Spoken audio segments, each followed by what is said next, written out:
afternoon everyone. Myself Rishideep working as a business development manager in the My Chota School company.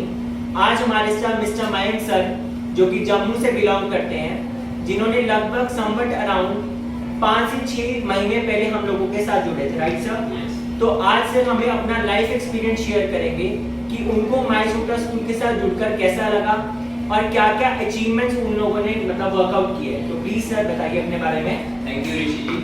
मैं आपको बताना चाहता हूँ कि मैंने जो माय छोटा स्कूल की जो फ्रेंचाइजी थी वो लास्ट दिसंबर में ली थी और स्कूल हमने स्टार्ट किया अराउंड फेब में 24 फेब एक्जैक्टली।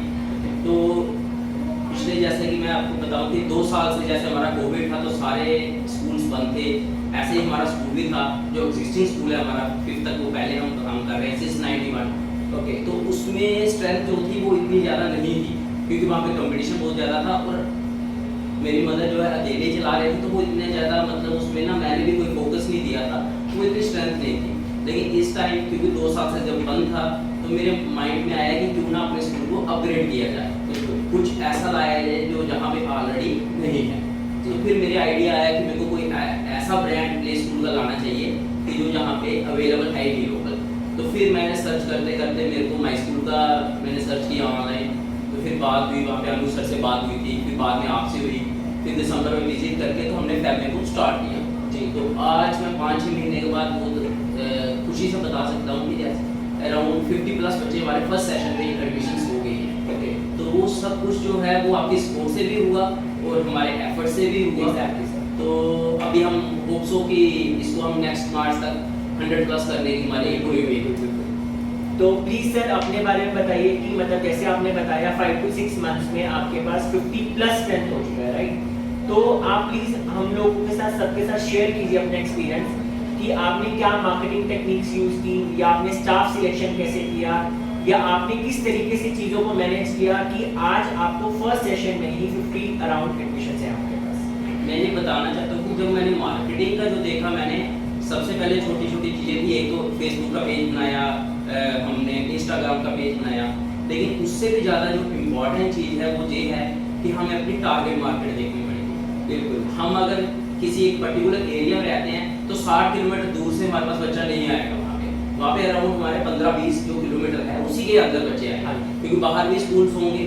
तो हमारी जो टारगेट है हमें मार्केटिंग उसी हिसाब से करनी है कि एटलीस्ट उस 15-20 या 25 किलोमीटर के अंदर जो है हमारी मार्केट वहाँ पे बने। तो इसलिए मैंने क्या किया कि वहाँ पे जो हमारा लोकल मीडिया पेजेस हैं, जो फेसबुक पे हैं, इंस्टाग्राम पे हैं, वहाँ पे अपनी एडवर्टीजमेंट करना शुरू कर दी। यानी आपने डिजिटल भी डिजिटल और पेपर तो किया ही किया। जैसे मैंने पोस्टर्स प्रिंट आउट किए, पैम्पलेट्स लगाए, होर्डिंग्स लगाई स्टार्टिंग में। तो अभी जो मेरी स्टार्टिंग अभी चल रही है वो डिजिटल मार्केटिंग चल रही है, लेकिन फिर मैं कह रहा हूँ कि फोकस मेरा वही रहता है कि जहाँ पे मेरा स्कूल है वहाँ पे किसका होल्ड है, कौन से ग्रुप का होल्ड है। जैसे अभी हमारा वहाँ पे लोकल ग्रुप है तो उसका लगभग 50,000 फॉलोअर्स है लोकल में, तो मैं वहाँ पे अपनी एड्स करता हूँ।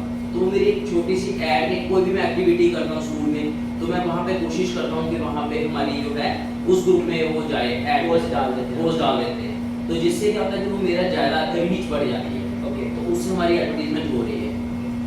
तो इन्होंने बहुत अच्छा एक आइडिया हमें बताया कि मार्केटिंग के साथ साथ जैसे हम लोग करते हैं तो हम लोग आजकल फोकस कर सकते हैं डिजिटल मार्केटिंग। और द मोस्ट इम्पॉर्टेंट थिंग ये है कि हम लोगों को अपने आसपास के अपना जब हम कोई स्कूल स्टार्ट करते हैं, न्यू बिजनेस स्टार्ट किया है, सबसे पहले हम लोगों को अपनी टारगेट ऑडियंस देखना, जैसे कि सर ने बताया। इसके अलावा अगर मैं अपनी तरफ से एक चीज़ बोलना चाहूँगा कि हम लोगों को टारगेट ऑडियंस तो देखना है, बट उस ऑडियंस में हम लोगों को कुछ ना कुछ अवेयरनेस एक्टिविटीज भी करनी है।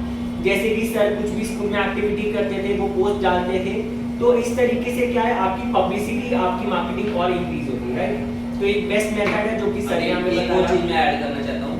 हमारे यहाँ पे क्या है कि तहसील में लोकल बहुत सारे इवेंट्स होते रहते हैं जी। कोई म्यूजिक इवेंट हो रहा है, कोई वो ओपन माइक शो इवेंट कर रहे हैं, कोई कुछ कर रहे हैं। तो मैंने पिछले 5-6 महीने में बड़े सारे इवेंट्स को हमने स्पॉन्सर किया माय छोटा स्कूल में। ओके, जब हमने स्पॉन्सर किया तो ऐड तो हमारी हुई जी, लेकिन एक पब्लिसिटी भी गई। लोगों को लग रहा है कि नहीं यार ये सोशल भी हैं, ये कुछ ना कुछ अच्छे के, क्योंकि जब हम कोई इवेंट करते हैं तो उसको जब हम स्पॉन्सर कर रहे हैं तो उससे हमारी एक एडवर्टीजमेंट तो है ही है, लेकिन आप कहोगे कि उसमें एक सोशल हमारा वो भी रिस्पॉन्सिबिलिटी भी शो अवेयरनेस और बढ़ रहा है, और सोशल बढ़ रहा है। Awareness, right.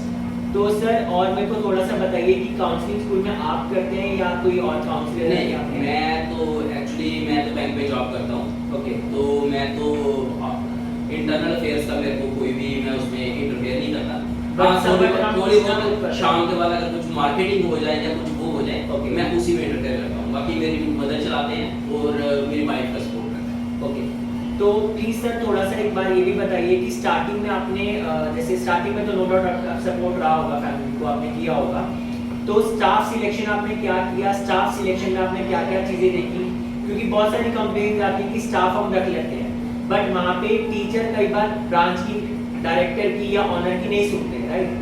तो वहाँ पे आप ऐसा क्या वर्कआउट करते हो या स्टाफ सिलेक्शन आप किस तरीके से करते हो कि आपका जो बिजनेस है या आपका जो स्कूल है प्रॉपर मैनेजमेंट तरीके से चल रहा है? एक्चुअली क्या है कि जब हमने जो जो हमारे स्टाफ हैं, एक दो तो जैसे हमारा पहले भी अच्छे स्टाफ थे, हमारे पास एक्सपीरियंस होल्डर थे, लेकिन मैंने 2-3 और भी हायर किए एक्स्ट्रा। लेकिन हमारा एक सिंपल सा हमने कुछ नहीं बोला कि हमें वो एक्सपीरियंस चाहिए, वो प्योरली फ्रेश वो थे। हमने सिंपल सा उनको कहा कि ये ग्रुप है आपका, जो आपका टीचर्स की जो डेली ट्रेनिंग होती है, आपने इस ट्रेनिंग को डेली अटेंड करना है। यानी जो लास्ट ट्रेनिंग सपोर्ट ले रहे हैं ट्रेनिंग आप? Support daily. और पिछले जो स्टार्टिंग में जब हमने स्कूल कर रहा था, हमने उनकी जनवरी से ट्रेनिंग जो है पिछले फर्स्ट जो पूरा 1 महीना पूरी उनकी रेगुलर ट्रेनिंग कर रहे हैं। उसी के बाद हमने उनको क्लासेस में बिठाया, तो उससे एटलीस्ट वो थोड़े से ग्रूम हो गए थे कि उनको किस तरीके से बच्चों को पढ़ाना है, क्या हमारा कंसेप्ट है। ऐसा नहीं है कि जैसे वो हम कहते हैं कि उनको कोई 5 साल का एक्सपीरियंस है, 10 का, लेकिन हमारा कंसेप्ट ही स्कूल का डिफरेंट है, एक्टिविटी बेस्ड है, इस तरीके से पढ़ाना है। तो अभी भी मेरी डेली वो रहती है कि जैसे ही आपका मैसेज आता है कि कल कोई शाम को ट्रेनिंग है 3 बजे 4 बजे जी, तो हमारी 90% ये होती है कि वो ट्रेनिंग अटेंड करें। Okay, daily. तो नेक्स्ट डे आप अपने टीचर से अपडेट लेते हैं कि आपने ट्रेनिंग अटेंड किया, Yes, क्या yes. सीखा, इन सारी चीज़ों का अपडेट है? एटलीस्ट मैंने उनको एक वो है कि जैसे आप ट्रेनिंग लेते हो, तो मैं उनको ये मालूम है कि भाई आपकी वो ट्रेनिंग की अटेंडेंस जो है हेड ऑफिस में चल रही है। ओके, तो इससे क्या है कि उनको वो एक्चुअल में आप लेते ही हो Exactly. तो इसीलिए हमने उनको बोली आपकी अटेंडेंस जो है वो डायरेक्ट हेड ऑफिस से होगी, तो आपको ट्रेनिंग जो है मस्ट है। बस तो वीकली जैसे कभी सैटरडे होता है या संडे, जिस दिन मैं कभी उनसे इंटरेक्ट करता हूँ छुट्टी वाले दिन जी, तो उस दिन मैं पूरा भाई आपने पूरे वीक में क्या क्या सीखा, कौन सी एक्टिविटी सीखी। वो हमारे टीचर्स इतनी वो हैं कि वो डेली पंक्चुअल हैं, अटेंड करती है ट्रेनिंग और ट्राई करती है कि उसी तरीके से पढ़ाएं जिस तरीके से आप उन्हें ट्रेनिंग में गाइड करते हैं। तो इसका मतलब ये है कि वो हम लोगों का करिकुलम पूरा प्रॉपर सेट गाइडेड जो हम लोगों ने बनाया है ईआरपी में वो फॉलो कर रहे हैं, राइट? Yes yes. तो ईआरपी सर आपको जैसे आपको भी दिया है, टीचर्स को भी मिलता है एंड स्कूल के स्टूडेंट्स को भी मिलता है, यानी पेरेंट्स को मिलता है, तो तीनों एडवांटेज ले रहे हैं इस चीज़ का, राइट? यस, आप तो ले ही रहे हैं, आपके हाँ। टीचर्स पूरा करिकुलम उससे ही फॉलो कर रहे हैं? करिकुलम टीचर्स वही से फॉलो कर रहे हैं। ओके। लेकिन जो पेरेंट्स हैं वो अभी जो स्टार्ट वो हो सकता है कि थोड़ा, क्योंकि हम अभी दोनों मैनुअल तरीके से भी चल रहे हैं, तो ओके। जो करिकुलम है उनको फिजिकली लिख के भी देते हैं और उनको ऐप का वो भी लॉगिन पासवर्ड भी दिया है। यानी ओके, मतलब कुछ पेरेंट अगर अपडेटेड हाँ, नहीं होंगे updated ऐप के लिए तो उनको physical भी देते हैं। मैनुअली वर्कआउट करके देते हैं। ठीक है, ये भी बेस्ट आइडिया है अगर हम लोगों को फोकस करना अपनी चीज़ों के ऊपर और पेरेंट को और अपडेटेड रखना है ताकि स्टूडेंट का प्रॉपर ट्रैक रख सके पेरेंट, तो हम उनको मैनुअल डायरीज वगैरह प्रोवाइड है तो वहाँ पे हम दे सकते हैं। इसके अलावा सर जैसे कि आपको पता है हर मतलब एवरी मंथ में कुछ ना कुछ इवेंट आता है, सेलिब्रेशन आते हैं, तो आप वो सेलिब्रेट करते हैं सर? हम इनफैक्ट क्या है कि हम डेली सेलिब्रेशन होती है। अभी भी मैं आपको बताऊंगा 2 मिनट के बाद कि हमने अभी मेरे को वहाँ पे पिक्स आई है कि हमने आज जन्माष्टमी सेलिब्रेट की है, जो कि कल की डे है जी। तो वो अभी लास्ट वीक हमने तिरंगा रैली निकाली थी वहाँ पे। ओके। तो अभी एक थोड़ा सा ना हमने वो स्टार्टिंग में तो बात याद आती है, मैंने यहाँ पे किसी से सुना था कि हम एक ट्रेंड सेटर बनने जा रहे ट्रेंड हैं। सेटर और वो ट्रेंड सेटर मुझे लग रहा है कि वहाँ पे होना जा रहा है, क्योंकि बाकी स्कूल्स को भी वो एक्टिविटीज वो कर रहे हैं, वो मतलब आपको देख देख के वो भी मोटिवेट हो रहे हैं, मोटिवेट हो रहे हैं और इस उनका चीज़ को एक्टिविटीज कर रहे हैं वो। ओके। हमारी तो ऑलमोस्ट डेली एक्टिविटीज होती है, मतलब कोई भी फेस्टिवल होगा कुछ भी होगा तो हमने एक्टिविटीज को करनी ही करनी है। ओके। एंड तो प्रॉपर आप मेरे को थोड़ा सा ये बताइए कि जैसे आप बोल रहे हैं 50+ एडमिशन हुआ, प्रॉपर बहुत अच्छा रिस्पांस है, तो पेरेंट्स से आप फीडबैक देते हैं, पीटीएम्स किस तरीके से रखते हैं, थोड़ा वो भी प्लीज अपने इसके बारे में पीटीएम हमारी ऑलमोस्ट मंथली तो होती है, मंथ के एंड में मंथ के एंड पे पीटीएम रहते हैं। तो हमारी हमारे पेरेंट्स जो है मैक्सिमम बहुत ज़्यादा सेटिस्फाई हैं। अभी मैंने लास्ट वीक ही शायद एक स्क्रीनशॉट भी सर को शेयर किया था, उन्होंने वो भी किया था। तो उसमें हमारे वो पेरेंट्स कह रहे थे कि बच्चों को घर में मन नहीं लगता है उनका। जी, मतलब वो डेली कहते हैं कि स्कूल भेजो हमें। ओके, मतलब उस तरीके से वो सेटिस्फेक्शन लेवल मतलब आपने एक बॉन्ड क्रिएट कर लिया Yes. पेरेंट्स एंड स्टूडेंट के साथ, Yes. तो वेल एंड गुड, वो सबसे बेटर है। एक मार्केटिंग का वो भी वर्कआउट कर सकता है। एंड इसके अलावा सर थोड़ा सा और अपने बारे में बताइए, ब्रांच के बारे में। कुछ आपको प्रॉब्लम है या हेड ऑफिस से कुछ प्रॉब्लम आया, कुछ इस तरीके की चीज़ें आपको आई वर्कआउट में? नहीं, वर्कआउट में स्टार्टिंग में तो जैसे हमारा था, जैसे मटेरियल वगैरह था, तो स्टार्टिंग में जैसे आपके पास भी शायद रश ज़्यादा था, तो वो थोड़ा सा डिले हुआ एक दो बार, लेकिन बाकी सारी सपोर्ट जो है वो अच्छी सपोर्ट है। जैसे हम बात करते हैं तो मेरी आपसे मैक्सिमम बात होती है, या सविता मैडम से होती है, तो सविता मैं तो आपको तंग करते रहता हूँ बार बार फोन करके, तो कोई इशू नहीं सर। हाँ, तो बाकी तो सपोर्ट अच्छी है। बाकी ट्रेनिंग डिजाइन टीम से या सारी चीज़ों से आपको सपोर्ट अच्छा मिल रहा है यस सर? Yes yes. तो सर लास्ट में प्लीज आप दो शब्द कहिए माय छोटा स्कूल के बारे में, संदीप सर के बारे में एंड क्षितिज सर के बारे में प्लीज।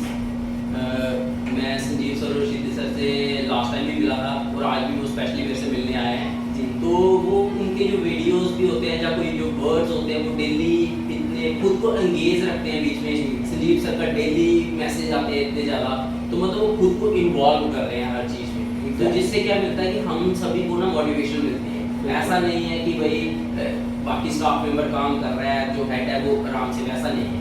वो खुद को हर चीज़ में एंगेज रखते हैं, इन्वॉल्वमेंट है उनकी, ऐसे ही क्षितिज सर की है।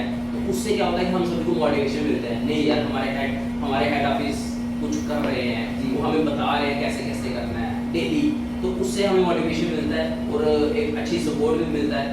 तो हम उम्मीद करेंगे कि माय छोटा स्कूल में जल्दी से जल्दी 10,000 ब्रांचेस हो। बिल्कुल बिल्कुल sir, thank you so much उसके लिए and thank you so much everyone. तो thank you my sir, thank you so much. Thank you.